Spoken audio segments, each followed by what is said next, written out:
ஸ்ரீ ரேவா காண்டம் 26ஆம் அத்தியாயம் மதுக்க திருத்தியா எனப்படும் விரதம்.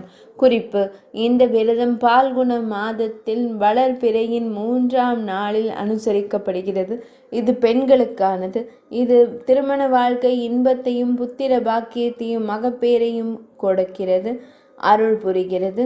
மேலும் வைதவ்ய கோலத்தை தடுக்கும் ஒரு பாதுகாப்பாகும் இந்த விரதத்தை அனுசரிப்பவர் அன்று விரதம் இருக்க வேண்டும். அடுத்த நாள் அவள் ஒரு மதுக்க மரத்தடியில் கௌரி தேவியை வழிபட்டு சௌபாக்கியத்திற்காக, மன வாழ்க்கை இன்பத்திற்காக பிரார்த்திக்க வேண்டும்.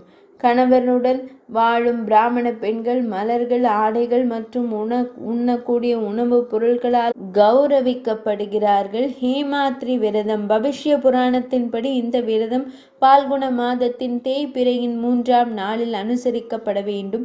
நமது நூல் இந்த விரதத்தை சித்திரை மாதத்தின் வளர்பிறையின் 3ஆம் நாளில் அனுசரிக்க வேண்டும் என்றும், மேலும் அவர் 15 தினங்களிலும் அனுசரிக்கப்பட வேண்டிய சடங்குகளையும் குறிக்கிறது. குறிப்பு: மதுக மரம் என்பது மராத்தியில் போதை தரும் மதுபானம் காய்ச்சுவதற்கு பயன்படுகிறது என்று கூறப்படுகிறது. சைனோமெட்ரோ ராமிஃப்ளோரா என்பது அதன் அறிவியல் பெயராகும். யுதிஷ்டிரமாமன்னர் கூறினார்: சிறந்த பிராமணரே, ஜாலேஸ்வரத்தை குறித்தும் முன்னரே உங்களால் குறிப்பிடப்பட்டது. அது எவ்வாறு புண்ணியம் வாய்ந்தது, அது எவ்வாறு ரிஷிகளாலும் சித்தர்களாலும் போற்றப்படுகிறது. மார்க்கண்டேய முனிவர் கூறினார்: ஜாலேஸ்வரத்தை விட சிறந்த தீர்த்தம் இதற்கு முன் இருந்ததில்லை, இனிமேலும் இருக்கப் போவதில்லை. பாண்டுவின் மைந்தனே, அதன் தோற்றத்தை நான் விவரிப்பதை செவிமடுப்பாய். முற்காலத்தில் முனிவர் கூட்டங்கள் அனைத்தும் மருத் கூட்டங்களுடனும் தேவேந்திரனுடனும் இணைந்து அசுரர்கள் அனைவராலும் கடுமையாக துன்புறுத்தப்பட்டு பல வழிகளில் அழிவுக்கு அது உள்ளாக்கப்பட்டது. பாணாசுரனை தலைவராகவும் ஜம்பன் மற்றும் சும்பன் ஆகியோரை தலைவர்களாகவும் கொண்ட பல அசுரர்களால் கொல்லப்பட்டும் தாக்கப்பட்டும் அவர்கள் பிரம்மதேவரிடம் அடைக்கலம் தேடினர். அவர்கள் மலைகளை போன்ற பிரம்மாண்டமான ஆகாய தேர்கள், யானைகளுக்கு நிகரான பருமனில் உள்ள குதிரைகள், நகரங்களின் அளவுள்ள சிங்கங்களாலும் புலிகளாலும் இழுக்கப்பட்ட தேர்கள் மற்றும் ஆமைகள், முதலைகள் ஆகியவற்றின் மூலமாகவும் சென்றனர். மற்றவர்கள் கால்நடையாக சென்றனர். அநீதிமான்களால் அணுக முடியாத அந்த பெரும் பகுதியை அடைந்ததும் அவர்கள் தாமரை மலரில் தோன்றியவரும் எல்லா உலகிற்கும் நன்மை செய்பவருமான இறைவனை கண்டார்கள். அவர்கள் அனைவரும் அங்கு சென்று மன ஒருமைப்பாட்டுடனும் மன தூய்மையுடனும் அவரை போற்றி துதித்தனர். தேவர்கள் பிரார்த்தித்தனர்: அளவற்ற தாமரையில் தோன்றியவரை வெற்றி பெறுவீராக. படைப்பிற்கு காரணமானவரை வெற்றி பெறுவீராக. தேவர்களில் மிகச் சிறந்தவரை, நாங்கள் உம்மிடம் அடைக்கலம் புகுந்துள்ளோம். தூய்மையான ஆன்மாக்களை கொண்ட தேவர்களின் வார்த்தைகளை கேட்டதும் பிரம்மதேவர் மேகங்களின் முழக்கத்தை போல ஆழமான மற்றும் கம்பீரமான வார்த்தைகளில் பதிலளித்தார்: தேவர்களே, எதற்காக வந்திருக்கிறீர்கள்? எல்லோருடைய முகத்திலும் ஏன் இந்த வெளிரிய நிலை? உங்களை யார் அவமதித்தார்கள்? அழியாதவர்களை விரைவாக கூறுங்கள். தேவர்கள் கூறினர்: பாணன் என்ற பெயருடைய மிகுந்த வீரியமும் பராக்கிரமமும் கொண்ட ஒரு தானவன் இருக்கிறான். அவன் தன் பலத்தால் அகந்தை கொண்டிருக்கிறான். எங்களுக்கு சொந்தமான அனைத்தையும் அவன் பறித்து கொண்டான். எங்கள் செல்வம் மற்றும் ஆபரணங்கள் அனைத்தையும் நாங்கள் இழந்து விட்டோம். தேவர்களின் வார்த்தைகளை கேட்ட பிரம்மதேவர், உலகங்களின் தாத்தாவும் தேவர்களின் தலைவருமானவர், சிந்திக்கலானார். அவனை அழிப்பதற்கு என்ன வழி? அந்த பாவியான தானவனை சிவபெருமானை தவிர வேறு எவராலும் கொல்ல இயலாது. என்னாலோ அல்லது பகவான் ஸ்ரீ மகாவிஷ்ணுவினாலோ அவனை கொல்ல முடியாது. மகேஸ்வரர் இருக்கும் இடத்திற்கு நாம் மட்டும் செல்வோம். அவரே அனைவருக்கும் புகலிடம். அவரை தவிர வேறு யாரும் இல்லை. இப்படி கூடிய பின்னர் வேதங்களை அறிந்தவர்களில் மிகச் சிறந்தவரான பிரம்மதேவர் கற்றறிந்த பிராமணர்களுடன் மகேஸ்வரர் இருந்த இடத்திற்கு சென்றார். அங்கு அவர் சிறந்த சொற்கள் நிறைந்த பிரார்த்தனைகளால் பரமேஸ்வரரை போற்றி துதித்தார். தேவர்கள் கூறினர்: தேவ தலைவர்களின் தலைவரே, வெற்றி பெறுவீராக. உடலின் ஒரு பாதியை உமையம்மையுடன் பகிர்ந்து கொண்டவரே, வெற்றி பெறுவீராக. காளை வாகனத்தில் அமர்ந்திருப்பவரே, சந்திரனை ஆபரணமாக கொண்ட வலிமை மிக்க கரங்களை உடையவரே, வெற்றி பெறுவீராக. தமது முன்கையில் திரிசூலத்தை தாங்கி பிடித்திருப்பவருக்கு நமஸ்காரம். கட்காங்கத்தை ஏந்தி இருப்பவருக்கு நமஸ்காரம். பூதகணங்களின் தலைவரே, தட்சனின் யாகத்தை அளித்தவரே, வெற்றி பெறுவீராக. 5 எழுத்து மந்திரத்தால் நம சிவாய வணங்கப்படுபவரே, 5 பூதங்களையே திருமேனியாக கொண்டவரே, 5 முகங்களை கொண்ட ஈசானரே, உமக்கு நமஸ்காரம். வேதங்களால் நீங்கள் போற்றப்படுகிறீர்கள். படைத்தல், காத்தல், அழித்தல் ஆகிய தொழில்களில் எப்போதும் ஈடுபட்டிருப்பவரே, உமக்கு நமஸ்காரம். அஷ்டமூர்த்தியே, ஸ்மரணை அளித்தவரே, போற்றப்பட்ட உண்மையை நினைவு கூறுங்கள். சுவாமி, சத்யோஜாதம், வாமதேவம், அகோரம், ஈசம் மற்றும் தத்புருஷம் ஆகிய 5 திருமேனிகளால் ஆனவராக உங்கள் வடிவம் பிராமணர்களால் போற்றப்படுகிறது. இவை மகா நாராயண உபநிடதத்தின் 17.1.5 மந்திரங்களின் தொடக்க வரிகள். பரந்த பொன் வெளியில் ஹரனே, நீங்கள் அன்ன பறவையைப் போல கூவுகிறீர்கள். இவ்வாறு முனிவர் கூட்டங்களால் போற்றப்பட்ட போது பிரம்மதேவரையும் தேவர்கள் மற்றும் அசுரர்களையும் கண்டதும் இறைவன் மனமகிழ்ந்து தேவர்களின் கூட்டத்தினரை கண்டு இவ்வாறு கூறினார். ஈஸ்வரனார் கூறினார், தேவர்களுக்கும் விப்ரர்களுக்கும், அதாவது பிராமணர்களுக்கும் நல்வரவு உண்டாகுக. இன்று இரவு நன்றாக புலர்ந்திருக்கிறது. நாம் என்ன செய்ய வேண்டும்? விரைவாக கூறுங்கள். தேவர்களும் அசுரர்களும் வேறு யாரைத்தான் சரணடைய முடியும்? என்ன துன்பம், என்ன துயரம், பயம் எங்கிருந்து எழுகிறது? பாக்கியசாலிகளே, நீங்கள் சிந்தித்து கொண்டிருக்கும் அதன் காரணத்தை எனக்கு கூறுங்கள். ருத்ரனால் இவ்வாறு கூறப்பட்டதும் தலைமை சுரர்கள் தங்கள் முகங்களை கீழ்நோக்கி திருப்பி வெட்கத்துடன் தங்கள் உடல்களை காட்டி பதிலளித்தார்கள். மிகுந்த வீரியமும் தன் பலத்தால் செருக்கும் கொண்ட ஒரு கொடிய தானவன் இருக்கிறான். அவன் பாணன் என்ற பெயரால் நன்கு அறியப்பட்டவன். அவனுக்கு 3 பெரிய நகரங்கள் உள்ளன. அவன் 1000 ஆண்டுகள் கடும் தவம் செய்தான். அவன் தவத்தாலும் புலநடக்கத்தாலும் நியமத்தாலும் கட்டுப்பாடுகளாலும் பிரம்மதேவர் மகிழ்ந்தார். அவன் விரும்பிய இடத்திற்கெல்லாம் செல்லக்கூடிய ஊடுருவ முடியாத 3 நகரங்களை அவனுக்கு வரமாக அளித்தார். அவை இரும்பு, வெள்ளி மற்றும் தங்கத்தால் ஆனவை. அந்த 3 நகரங்களின் தொகுப்பு பிரம்மதேவரால் உருவாக்கப்பட்டது. அது நகரக்கூடியது, ஒருவர் விரும்பிய இடத்திற்கெல்லாம் செல்லக்கூடியது. அதனால் மிகுந்த சக்தி பெற்ற தானவர்கள் அந்த 3 நகரங்களிலும் தங்களை நிலைநிறுத்தி கொண்டனர். அந்த பெரும் அசுரர்கள் 3 உலகங்களின் முழு பகுதியையும் துன்புறுத்துகிறார்கள். தடி, பாசம், வாள் மற்றும் பிற ஆயுதங்களை கொண்டு அமைதியானவர்களை துன்புறுத்துகிறார்கள். தானவர்களால் ஆக்கிரமிக்கப்பட்ட அந்த 3 நகரங்களின் தொகுப்பு ஒரு சக்கரத்தை போல சுற்றி திரிகிறது. கானல் நீரை போல அது சில இடங்களில் தெரிகிறது, மற்ற இடங்களில் தெரிவதில்லை. அந்த செருக்குள்ள தானவனின் அந்த பெரும் நகரங்களின் தொகுப்பு எங்கு இறங்குகிறதோ அங்கு பிராமணர்களோ தேவர்களோ பசுக்களோ மற்ற உயிரினங்களோ காணப்படுவதில்லை. அந்த 3 நகரங்கள் விழும் இடத்தில் எதுவும் காணப்படுவதில்லை. ஆறுகள், கிராமங்கள் மற்றும் பல நாடுகள் சாம்பலாக்கப்படுகின்றன.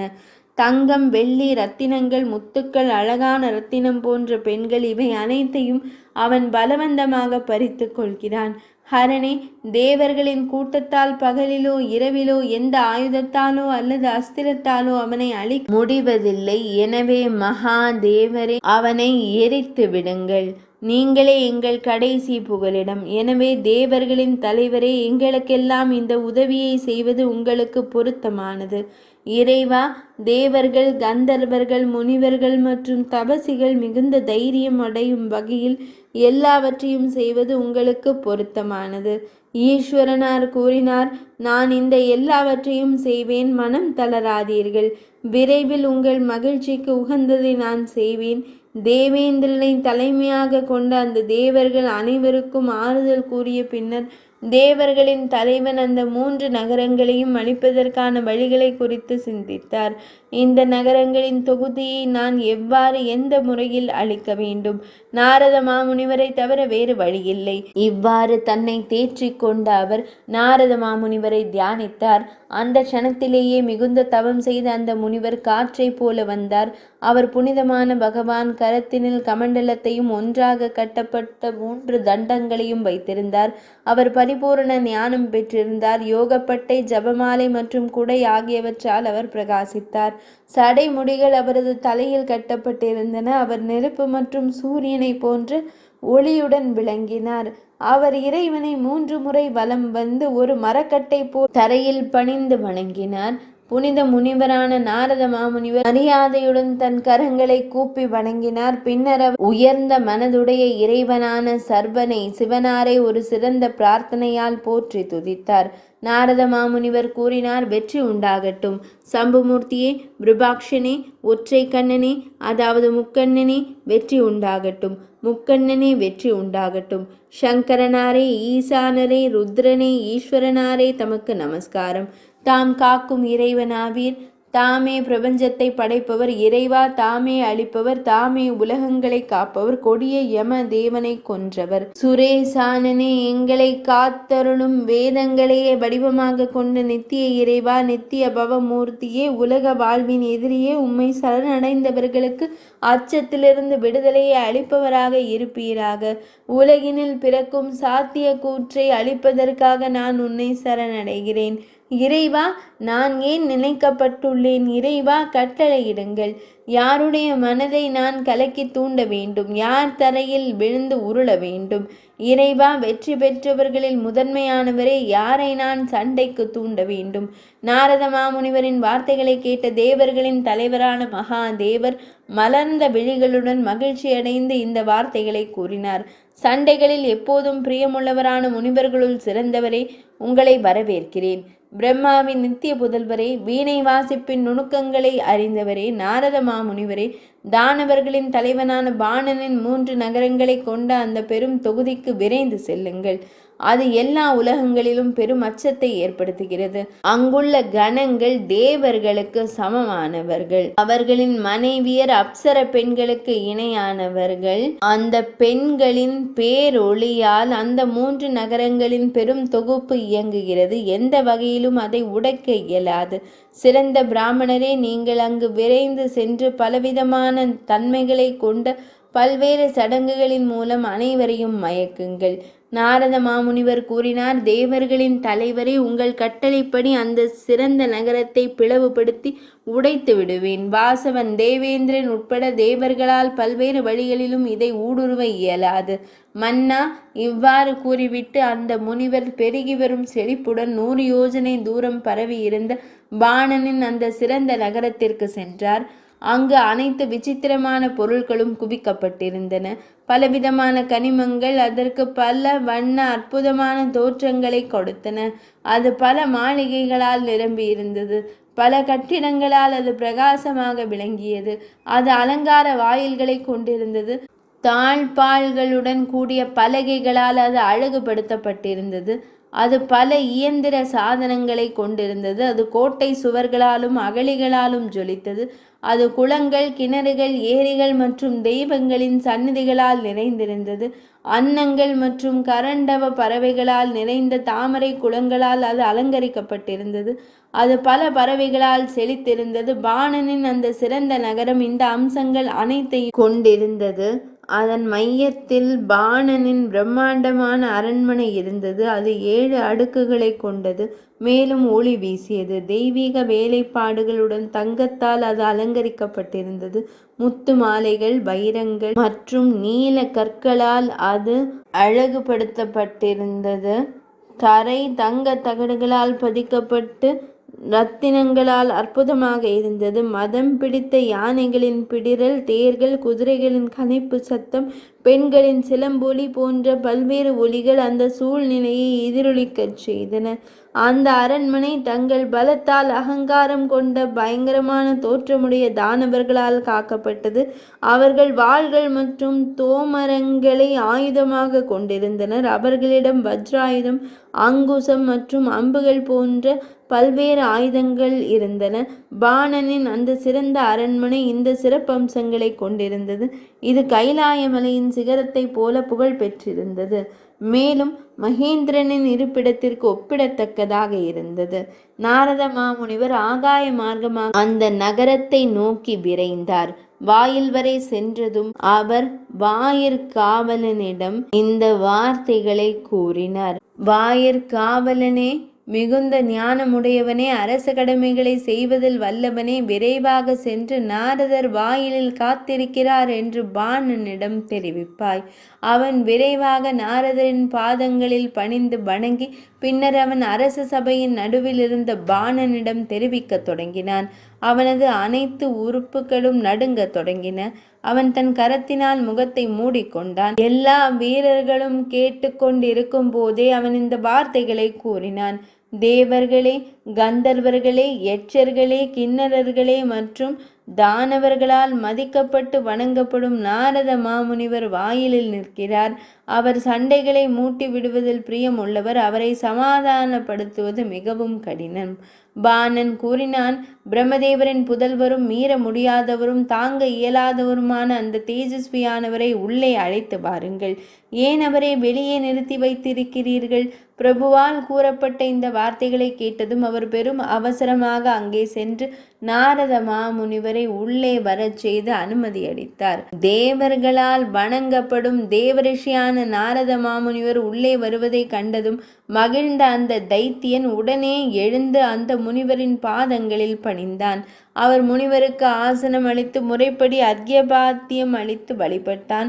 பின்னர் அவன் தன் ராஜ்யத்தையும் தன்னை தன் உறவினர்களுடன் சேர்த்து அவருக்கு அர்ப்பணித்தான். பாணாசுரனே, அந்த முனிவரிடம் அவரது நலம் விசாரித்தான். நாரத மாமுனிவர் கூறினார். நன்று நன்று மகாபாகுவே, தனுகுலத்தை வளரச் செய்பவரே, 3 உலகங்களிலும் உங்களை தவிர வேறு யார் புகழத்தக்கவர்? தனுகுலத்தின் தலை சிறந்தவரே, தனுவம்சத்தில் மிகவும் சிறந்தவரே, மிகவும் சிறந்த குணங்களை கொண்ட செல்வங்களாலும் ஆபரணங்களாலும் நான் கௌரவிக்கப்பட்டுள்ளேன். மேலும் உங்கள் ராஜ்யத்தையும் உங்களையும் அர்ப்பணித்தாலும் கௌரவிக்கப்பட்டுள்ளேன். வேறு யார் என்னை வணங்குவார்கள்? உலக இன்பங்களை அனுபவிப்பதில் எனக்கு எந்த பணியும் இல்லை. உங்கள் சொந்த ஆபத்தில்லாத ராஜ்யத்தை அனுபவியுங்கள். நான் மகேஸ்வரரை கண்ட பிறகு உங்களை காணும் ஆவலுடன் இங்கு வந்துள்ளேன். உங்கள் மனைவியின் கற்பின் காரணமாக உங்கள் 3 நகரங்களின் தொகுப்பு அசைந்து கொண்டிருக்கிறது என்று கேள்விப்பட்டேன். தானவர்களின் தலைவரே, உங்கள் புகழ்பெற்ற அந்த மனைவியை காணவே நான் இங்கு வந்துள்ளேன். நீங்கள் பொருத்தமாக கருதினால் தாமதிக்க வேண்டாம், நான் அவளை காணட்டும். நாரத முனிவரின் வார்த்தைகளை கேட்டதும் அவன் நல்ல குணங்களை கொண்ட பெண்களின் அந்த புறத்தில் முதிய தடியேந்திய அதிகாரியான கஞ்சுகியை கண்டான். மனதில் மகிழ்ச்சி கொண்ட மன்னன் தன் குரலால் அந்த இடத்தையே அதிரச் செய்து அவனிடம் கூறினான். இந்த கஞ்சுகி அந்த புறத்தின் அனைத்து பணிப்பெண்களுடன் கூடிய பட்டத்து ராணி. தயக்கமின்றி நாரத மாமுனிவருக்கு தரிசனம் அளிக்கட்டும். தன் எஜமானனின் கட்டளையை கருத்தில் கொண்டு அவர் நாரத மாமுனிவரின் கரத்தை பிடித்து கொண்டு அந்த புறத்திற்குள் நுழைந்து ராணியிடம் கூறினான். உங்களை காண வந்திருக்கும் நாரத மாமுனிவர் இவரே. அந்த சிறந்த முனிவரை கண்டதும் அவள் அவருடைய பாதங்களில் வணங்கி ஒரு சிறந்த பொன் இருக்கையையும் அர்க்யபாத்தியத்தையும் மற்றும் பிற பொருள்களையும் வழங்கினாள். மகிழ்ந்த அந்த புனித முனிவர் அவளுக்கு பெரும் ஆசி வழங்கி, ராணி, 3 உலகங்களிலும் உங்களைப் போல கற்பு, நன்னடத்தை, வாய்மை மற்றும் தூய்மை ஆகியவற்றுடன் கூடிய வேறு எந்த பெண்ணையும் காணவில்லை. உங்கள் சக்தியால் தான் 3 நகரங்களின் தொகுப்பும் எப்போதும் ஒரு சக்கரம் போல சுழல்கிறது என்றார். நாரத மாமுனிவர் மகிழ்ச்சியுடன் கூறிய அந்த வார்த்தைகளை கேட்ட நீதிமான்களும் பக்தியுள்ள பெண்களும் அனைவரிலும் சிறந்தவளான அந்த ராணி புனிதமான சடங்குகள் குறித்து அந்த முனிவரிடம் பக்தியுடன் வினவினாள். ராணி கூறினாள். புனிதமானவரே, உலகில் தேவர்கள் மகிழும்படியான விரதங்கள் யாவை? பெரும் பலன்களை தரும் தானங்கள் யாவை? கற்றறிந்தவர்களால் பெண்களுக்கான புனித சடங்குகளில் சேர்க்கப்பட்ட எவற்றை அனுஷ்டிப்பதால் கற்புடை பெண்கள் ஸ்வர்க்கம் செல்கிறார்களோ அத்தகைய புனிதமான விரத அனுஷ்டானங்கள் யாவை? மிகவும் மதிக்கப்படுபவரே, இவை அனைத்தையும் உண்மையுடன் எனக்கு கூறுங்கள். நான் அனைத்தையும் அறிய விரும்புகிறேன். தயக்கமின்றி கூறுங்கள். நாரத மாமுனிவர் கூறினார். நன்று நன்று பெரும் பாக்கியம் பெற்ற பெண்ணே, நீ கேட்ட இந்த கேள்வியானது இதனை கேட்பதன் மூலம் அனைத்து பெண்களும் தங்கள் புண்ணியத்தை அதிகரித்து கொள்ள உதவும். விரதங்களாலும் தானங்களாலும் கணவனும் புத்திரர்களும் வசப்படுவார்கள். எந்த சடங்குகளை செய்வதால் உறவினர்களிடமிருந்து எப்போதும் மரியாதை கிடைக்குமோ அந்த சடங்குகளை நான் தமக்கு கூறுகிறேன். அழகிய பெண்ணே, இவற்றில் செய்தால் நல்ல பயன்களும் செய்யாவிட்டால் கெட்ட பலன்களும் தரும் தர்ம சடங்குகளை நான் கூறுகிறேன். அவற்றை செய்தால் துரதிருஷ்டசாலி சுபக்கியசாலி பாக்கியசாலி ஆகிவிடுவான். அவற்றை செய்யாவிட்டால் பாக்கியசாலி துரதிருஷ்டசாலி ஆவான். புத்திரன் இல்லாதவள் செய்தால் புத்திரனை பெறுவாள், செய்யாவிட்டால் சபிக்கப்படுவாள். கன்னிப் பெண் கணவனை பெறுவாள், மற்றொரு கணவனை இழப்பாள். அதாவது அந்த சடங்கை செய்யாத காரணத்தால் அவ்வாறு நிகழும். எள் தானியத்தால் செய்யப்பட்ட பசு, திலதேனு, தங்கம், வெள்ளி, பசுக்கள், ஆடைகள், பானம், நிலம், நறுமண பொருள்கள், தூபம், பூச்சு பொருட்கள், மரம் அல்லது தோளால் செய்யப்பட்ட காலணிகள், குடை, புண்ணியத்தை தரும் விசிறிகள், பாதத்தை வலுப்படுத்துவதற்கான எண்ணெய், நீராடும் பொருட்கள், படுக்கைகள் மற்றும் இருக்கைகள் ஆகியவற்றை தானம் செய்பவர்கள் யமனிடம் செல்வதில்லை. இவற்றை தானம் செய்பவர்கள் யமலோகத்திற்கு செல்வதில்லை. லலிதா தினத்தில் ஆஸ்வின மாத வளர்பிறையின் 5ஆம் நாள் தம்பதியருக்கு தானம் செய்தால் இவ்வுலகிலும் மறுமையிலும் தாம்பத்திய சுகம் உண்டாகும். தேன், உளுந்து, பால், நெய், உப்பு, வெல்லம், மருந்து, பானம், நிலம், நெல், கரும்புச்சாறு மற்றும் மென்மையான சிவப்பு ஆடைகள். நல்லொழுக்கமுள்ள, தகுதியுள்ள மற்றும் அழகான ஒரு பிராமணருக்கு பின்வரும் பொருள்கள் வழங்கப்பட வேண்டும். அரசியாரே, இந்த பொருள்கள் எவ்வாறு எந்த திதிகளில் வழங்கப்பட வேண்டும் என்பதை நான் தமக்கு கூறுகிறேன். திதிகளும் தானங்களும். முதல் திதி. ஒரு பெண் பிரதமை திதியில் தூய்மை விரதத்தை கடைபிடித்து முற்பகலில் ஒரு பிராமணருக்கு விறகுகளை ஹுதாசனன் அக்னி என்னிடம் வழங்கி மகிழ்வடையட்டும் என்ற மந்திரத்தை சொல்லி தானமாக வழங்க வேண்டும். மன்னரின் அன்புக்குரியவரே, அவள் தனது 26 பிறவிகளில் தனது கை கால்களிலும் முட்டுக்களிலும் எந்த நோயையோ அல்லது துன்பத்தையோ ஒருபோதும் அனுபவிக்க மாட்டாள். 2ஆம் திதி. 2ஆம் திதியில் ஒரு சிறந்த பிராமணருக்கு மகிழ்ச்சியுடன் வெண்ணெய் தானம் செய்யும் பெண் மென்மையான ஒல்லியான உடல் அமைப்பு கொண்டவளாக ஆவாள். 3ஆம் திதி. 3ஆம் திதியில் தேவி கௌரி என்னிடம் மகிழ்வடையட்டும் என்ற மந்திரத்தை சொல்லி ஒரு சிறந்த பிராமணருக்கு உப்பு தானம் செய்யும் பெண்ணின் புண்ணிய பலனை கேளுங்கள். ஒரு கன்னி பெண் கணவனை அடைந்து உமாதேவியார் ஈசனாருடன் விளையாடுவது போல அவனுடன் மகிழ்ந்திருப்பாள். அவள் ஒருபோதும் விதவையாக மாட்டாள். அவள் பெரும் புகழை பெறுவாள். 4ஆம் திதி. 4ஆம் திதியில் நக்தம் விரதத்தை, அதாவது இரவில் மட்டும் உணவை உட்கொள்ளுதல் கடைபிடித்த பிறகு அவள் ஒரு பிராமணருக்கு மோதகங்களை தானமாக வழங்க வேண்டும். அவள் தேவர்களின் தலைவனான கணநாதன் விநாயகர் மகிழ்வடையட்டும் என்ற மந்திரத்தை உச்சரிக்க வேண்டும். அழகிய பெண்ணே, அவளது இந்த செயலால் எந்த ஒரு சடங்கிலும் ஒருபோதும் எந்த தடையும் ஏற்படாது. பிரம்மதேவர் அவ்வாறு கூறுகிறார். 5ஆம் திதி. 5ஆம் திதியில் ஒரு பிராமணருக்கு எள்தானம் செய்யும் பெண் திலோத்தமை போன்ற அழகுடன் விளங்குவாள். 6ஆம் திதி. ஒரு பக்தியுள்ள பெண் 6ஆம் திதியில் வேதங்களில் தேர்ச்சி பெற்ற ஒரு பிராமணருக்கு அக்னியிலிருந்து தோன்றிய கடவுளான முருகப்பெருமானை மனதில் நினைத்து மதுகா பழத்தை எப்போதும் தானமாக வழங்க வேண்டும். அவளது மகன் தேவர்களின் கூட்டத்தில் மிகச் சிறந்தவனாக ஸ்கந்தனை போல ஒரு சிறந்த மன்னனாக திகழ்வான். அவன் எல்லா உலகங்களிலும் போற்றப்படுவான். 7ஆம் திதி.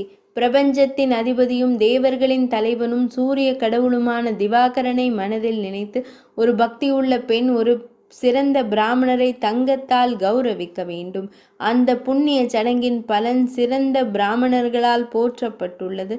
அரசியாரே, அதை நான் உனக்கு கூறுகிறேன். கற்புடை மங்கையே, மன ஒருமைப்பாட்டுடன் கேட்பாய். முற்பிறவிகளின் பாவங்கள் செயலில் இருந்தாலும் அவளது உடலில் இந்த தோல் நோய்கள் எதுவும் ஏற்படாது. சிரங்கு, தொழுநோய், வெண்புள்ளிகள், யானைக்கால் போன்ற நோய்கள். 8ஆம் திதி. 8ஆம் திதியில் ஒரு பக்தியுள்ள அழகான பெண் மகேஸ்வரன் மகிழ்வாராக என்ற மந்திரத்தை கூறி நல்லொழுக்கமுள்ள ஒரு பிராமணருக்கு ஒரு கருப்பு பசுவை தானமாக வழங்க வேண்டும். பல பிறவிகளில் அவள் செய்த பாவம் அழியும். அவள் செல்வச் செழிப்புடன் விளங்குவாள். இந்த தானம் மிகவும் சிறந்ததாக இருப்பதால் இதில் எந்த ஐயமும் இல்லை. 9ஆம் திதி. ஒரு பெண் 9ஆம் திதியில் காத்யாயினி தேவியை மனதில் எண்ணி ஒரு பிராமணருக்கு நறுமண பொருள்களையும் தூபத்தையும் பக்தியுடன் தானமாக வழங்க வேண்டும். அதன் பலனை கேட்பாய். அவளது சகோதரன், தந்தை, மகன் அல்லது கணவன் போர்க்களத்திற்கு சென்றால் அந்த தானத்தால் பாதுகாக்கப்படுவதால் அவர்கள் ஒருபோதும் தோல்வியடைய மாட்டார்கள். சடங்கு. 10ஆம் திதியில் செய்யப்படும் சடங்கு. அரசியாரே, ஒரு பெண் அங்க குறைபாடு இல்லாத ஒரு பிராமணருக்கு லோகபாலகர்களை, உலகை காப்பவர்களை மனதில் கொண்டு 10ஆம் திதியில் கரும்பு சாற்றை தானமாக வழங்க வேண்டும். அந்த தானத்தின் காரணமாக அவள் எல்லா உலகங்களுக்கும் மிகவும் பிரியமானவளாக ஆவாள். இதில் ஐயமில்லை. இவ்வாறு சங்கரனார் கூறினார். 11ஆம் மற்றும் 12ஆம் திதிகள். 11ஆம் நாளில் ஒரு பெண் விரதமிருந்து 12ஆம் நாளில் நாராயணரை மனதில் கொண்டு விஷ்ணு பக்தரான ஒரு பிராமணருக்கு தண்ணீரை தானமாக வழங்க வேண்டும். அவள் தன் தொடுதலாலும் பேச்சாலும் மக்களை மகிழ்விப்பாள். அவள் மக்களையும் தூய்மைப்படுத்துவாள். நீர் தானம் எல்லையற்ற பலனை தருவதால் அது சிறந்ததாக கருதப்படுகிறது. 13ஆம் திதி. மிகுந்த பக்தியுடன் ஒரு பெண் 13ஆம் திதியில் காமதேவனை, மையல் நாயகனை, மையல் கடவுளை மனதில் கொண்டு ஒரு பிராமணருக்கு பாதங்களுக்கு தேய்க்கும் எண்ணெயுடன் தலைக்கு தேய்க்கும் எண்ணெயையும் தானமாக வழங்க வேண்டும். மரணத்திற்கு பின்னர் அவள் எந்த கருப்பையில் பிறந்தாலும் அந்த எல்லா பிறவிகளிலும் அவள் தன் கணவனை விட்டு பிரிய மாட்டாள். 14ஆம் திதி.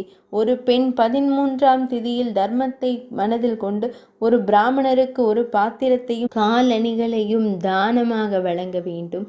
அவளை பொறுத்தவரை எல்லா உலகங்களுக்கும் ஒருபோதும் ஆபத்து ஏற்படாது. 15ஆம் திதி. இவ்வாறு ஒவ்வொரு 15 தினங்களின் முடிவிலும் வரும் ஸ்ரார்த்தத்தின் போது அவள் சிறந்த பிராமணர்களை திருப்திப்படுத்த வேண்டும். அரசியாரே, அவளுடைய சந்ததி வரிசை எப்பொழுதும் தடைபடாமல் இருக்கும். இவ்வாறு தீர்த்தங்களின் மற்றும் தானங்களின் மகிமை உங்களுக்கு எடுத்துரைக்கப்பட்டது.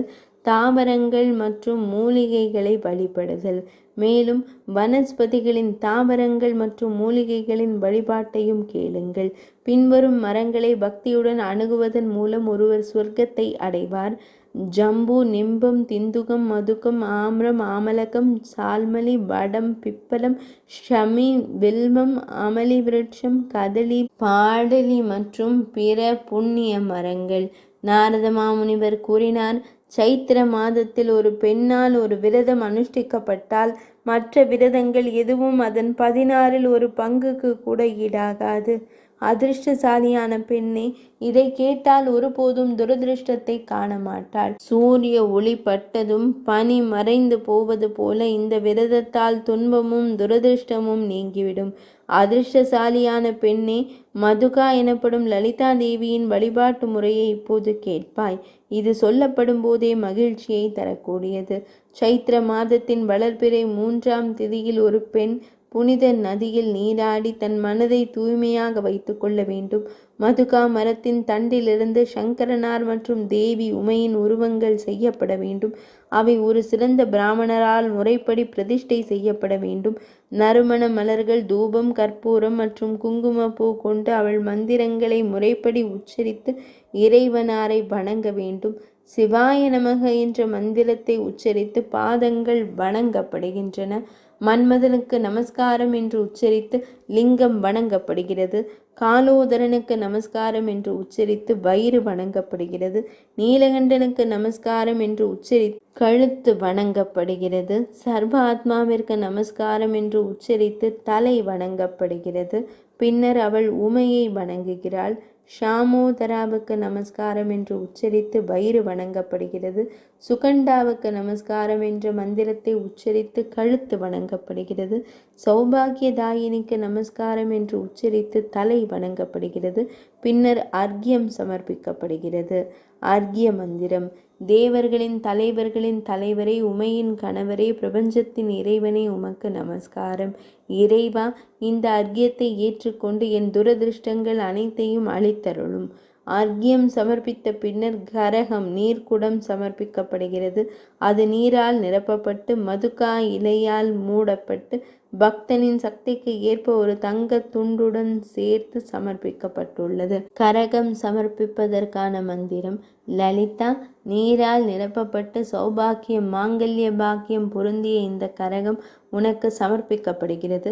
இது மாங்கல்ய பாக்கியம் முதலியவற்றை அதிகரிக்கட்டும். இந்த மந்திரத்தை கூறி சிறந்த கரகம் ஒரு பிராமணருக்கு அளிக்கப்படுகிறது. அடுத்த மாத வளர்பிறை 3ஆம் தேதி வரை பக்தர் உப்பை தவிர்க்க வேண்டும். தேவியிடமும் தேவர்களின் தலைவரிடமும் மன்னிப்பு கோரிய பின்னர் பக்தர் இரவில் ஹவிஸை மட்டுமே உணவாக உட்கொள்ள வேண்டும். இந்த நடைமுறை ஒவ்வொரு மாதமும் பின்பற்றப்பட வேண்டும். பால்குண மாத வளர்பிறை 3ஆம் நாளில் விரதம் நிறைவு பெறுகிறது. வைசாக மாதத்தில் உப்பு சமர்ப்பிக்கப்பட வேண்டும். ஜேஷ்ட மாதத்தில் நெய் சமர்ப்பிக்கப்பட வேண்டும். ஆஷாட மாதத்தில் நிஷ்பாபம் ஒரு வகை அரிசி சமர்ப்பிக்கப்பட வேண்டும். ஸ்ராவண மாதத்தில் பால் சமர்ப்பிக்கப்பட வேண்டும். நபசிய பாத்ரபத மாதத்தில் முட்கம் பச்சை பயிறு சமர்ப்பிக்கப்பட வேண்டும். ஆஸ்வயுஜ மாதத்தில் நெல் சமர்ப்பிக்கப்படுகிறது. கார்த்திகை மாதத்தில் சர்க்கரை நிரம்பிய பாத்திரமும் சாறு நிரம்பிய பாத்திரமும் சமர்ப்பிக்கப்படுகிறது. மார்கழி மாதத்தில் நெய் நிரம்பிய கரத்துடன் பருத்தி சமர்ப்பிக்கப்படுகிறது. பௌஷ்ய மாதத்தில் குங்குமம் சமர்ப்பிக்கப்படுகிறது. மாக மாதத்தில் எள் நிரம்பிய பாத்திரம் சமர்ப்பிக்கப்படுகிறது. பால்குண மாதத்தின் இனிப்புகள் நிரம்பிய பாத்திரம் கொடுக்கப்பட வேண்டும். வரும் மாதத்தில் வரும் அடுத்த திருதியை திதியில் சிவப்பு நிறத்தை தவிர்க்க வேண்டும். இந்த பிந்தைய சடங்குகளுக்கான செயல்முறை முன்பை போலவே தான். அன்பானவனை கவனத்தில் கொள்வாய். மது விருட்ச மரத்தால் செய்யப்பட்ட அதே உருவத்தை தான் தொடர்ந்து வழிபட வேண்டும். இறுதியில் அனைத்தும் பிராமண குருவிடம் ஒப்படைக்கப்படுகின்றன. உத்தியாபன சடங்கை கேளுங்கள். விரதத்தின் சடங்கு ரீதியான முடிவு. பக்தன் தேவையான அனைத்து பொருட்களையும் தயாராக வைத்துக்கொண்டு மதுவிருட்ச மரத்திடம் செல்கிறான். மதுக மரத்தின் நடுவில் அந்த உருவம் நிலைநிறுத்தப்படுகிறது. அங்கு உமையம்மை தன் உடலின் பாதியை பகிர்ந்து கொண்டு வீற்றிருக்கும் சர்வன் சிவனார் வழிபடப்பட வேண்டும். சர்வன் மிகுந்த பக்தியுடன் செய்யப்படும் காணிக்கைகளாலும் குங்குமத்தாலும் மிகவும் மென்மையான மலர்களாலும் குசும்ப மலர்களாலும் கேசரத்தாலும் மீண்டும் மீண்டும் வழிபடப்பட வேண்டும். சர்வன் மிகுந்த பக்தியுடன் செய்யப்படும் காணிக்கைகளாலும் குங்குமத்தாலும் மிகவும் மென்மையான மலர்களாலும் குசும்ப மலர்களாலும் கேசரத்தாலும் மீண்டும் மீண்டும் வழிபடப்பட வேண்டும். 12 தம்பதியினருக்கு அதிசி மலர்களை போன்ற காசும்ப சிவப்பு நிற ஆடைகள் இணையாக வழங்கப்பட வேண்டும். உடுத்துவதற்காகவே வழங்கப்பட வேண்டும். இந்த ஒவ்வொரு இணைக்கும் காலணிகள், குடைகள், கழுத்தணிகள், சங்கிலிகள், வளையல்கள், மோதிரங்கள் மற்றும் அற்புதமான விரிப்புகளால் மூடப்பட்ட படுக்கைகள் இணையாக வழங்கப்பட வேண்டும். அவர்கள் குங்குமத்தால் பூசப்பட்டு பல மலர்களால் அலங்கரிக்கப்பட வேண்டும். அவர்கள் மதுகா வாசகத்தில் மதுக்க மரங்கள் நிறைந்த தோட்டம் அங்கு தங்கு வைக்கப்பட்டு பல்வேறு ஆபரணங்களால் வழங்கப்பட்டு முறையாக உணவளிக்கப்பட வேண்டும். அவர்களை உணவு உட்கொண்ட பிறகு படுக்கைகளில் ஓய்வெடுக்கச் செய்து எல்லாவற்றிற்கும் அனைத்திற்கும் குருவே ஆதாரம் என்பதால் மன்னிப்பு கோர வேண்டும். குருவை மகேஸ்வரராக அறிய வேண்டும். குரு மகிழ்ந்தால் தேவர்கள் மற்றும் அசுரர்கள் அடங்கிய முழு உலகமும் மகிழ்கிறது. ஒருவன் தன் நிலைமையை விரும்பினால் உலகில் தனக்கு மிகவும் பிடித்தமானதையும் இல்லத்தில் உள்ள அன்பான பொருட்களையும் குருவிற்கு வழங்க வேண்டும். இந்த பொருட்களை செல்வந்தர்கள் வசதி படைத்தவர்கள் வழங்க வேண்டும். மற்றவர்கள் என்ன கொடுக்க வேண்டும் என்பது கீழே குறிப்பிடப்பட்டுள்ளது. மற்றவர்கள் 2 தம்பதியினரை முறையாக வழிபட வேண்டும். முதல் தம்பதியினர் யாராக வேண்டுமானாலும் இருக்கலாம். 2வது தம்பதியினர் குருவும் அவரது மனைவியும் ஆவர். அவர்களை வழிபடும் போது செலவில் கஞ்சத்தனம் செய்வதை தவிர்க்க வேண்டும். பின்னர் தேவி, இறைவன், பிராமணர் மற்றும் குருவிடம் மன்னிப்பு கோரப்படுகிறது. தேவி லலிதையே தாம் எவ்வாறு சம்புவிடமிருந்து ஒருபோதும் பிரியாமல் இருக்கிறீரோ அவ்வாறே எனக்கும் என் கணவன் மற்றும் மகன்களிடமிருந்தும் பிரிவில்லாத நிலையை தாம் அருள வேண்டும். இந்த விதிமுறைப்படி மதுக திருதியை விரதத்தை அனுஷ்டித்ததாலேயே சச்சிதேவி என்றழைக்கப்படும் இந்திராணி தேவேந்திரனின் மனைவியாகும் தகுதியையும் ஒரு சிறந்த மகனையும் பெற்றாள். அவள் எல்லா உலகங்களிலும் இல்வாழ்க்கை இன்பத்தையும் நற்பேற்றையும் எல்லா வளங்களுடன் சிறந்த மகிழ்ச்சியையும் அடைந்தாள். இந்த விதிமுறைப்படி இந்த விரதத்தை அனுஷ்டிக்கும் ஒரு கன்னிப் பெண் தேவேந்திரனை அடைந்த இந்திராணியைப் போல ஒரு சிறந்த கணவனை அடைகிறாள். துரதிருஷ்டசாலி நல்ல அதிர்ஷ்டத்தை அடைகிறாள். அதிர்ஷ்டசாலி ஒரு மகனை பெறுகிறாள். மகனை உடைய பெண் நித்திய ஆனந்தத்தை அடைகிறாள். அவள் எங்கும் துக்கத்தை காண்பதில்லை. பல பிறவிகளில் திரட்டப்பட்ட துரதிருஷ்டம் நிச்சயமாக அடைகிறது. அந்த பெண் இறந்த பிறகு ஸ்வர்க்கத்திற்கு சென்று உமையவளுடன் சேர்ந்து மகிழ்கிறாள். நூற்றுக்கணக்கான கோடி ஆண்டுகளுக்கும் மேலாக உலக இன்பங்களை அனுபவித்த பிறகு அவள் மீண்டும் இந்த உலகில் பிறக்கும் போது ஒரு அரசனை தன் கணவனாக பெறுகிறாள். நல்ல அதிர்ஷ்டம் பெற்ற அந்த பெண் பின்னர் பேரழகுடன் திகழ்ந்து அரசராக போகும் ஒரு மகனை பெற்றெடுக்கிறாள். இவ்வாறு எல்லா விரதங்களிலும் மிகச்சிறந்த விரதம் உங்களுக்கு முழுமையாக விவரிக்கப்பட்டுள்ளது. நற்பேருடையவளே, தமது இதயத்தில் என்ன ஆசை இருக்கிறதோ அதை தாம் என்னிடம் கேட்பாய். 26ஆம் அத்தியாயம் இனிதே நிறைவடைந்தது.